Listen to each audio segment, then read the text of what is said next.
Hello everyone, Brandon here again, and in this week's discussion we were looking at fundamentalist versus modernist, or fundamentalism versus modernism in this new 20th century, right?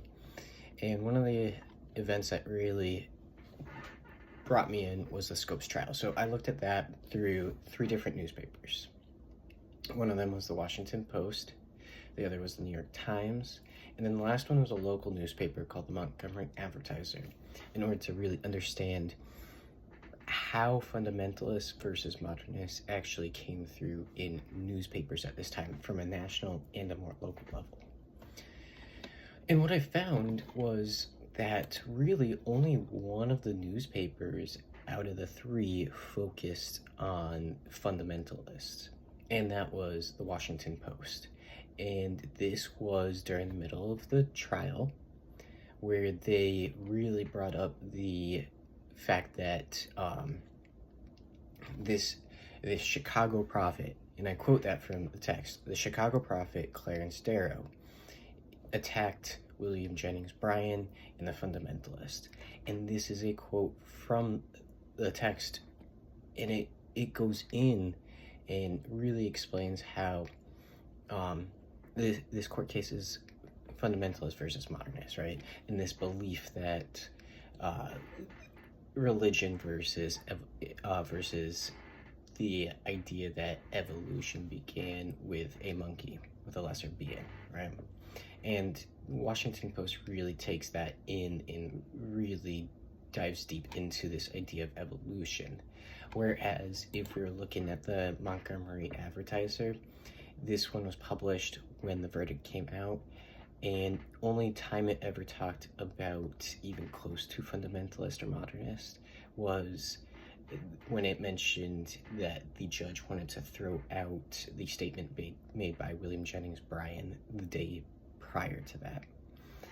That's the only mention. Other than that, the newspaper just talks about how long he's going to be sentenced for, Scopes, how long, or excuse me, not how long, but how much of a fine he's going to have to pay because he was convicted and found guilty by the court.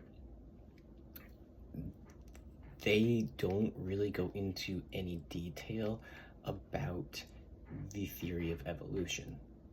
So it seems like on the local level, there is not a concern in the theory of evolution as there was with the Washington Post.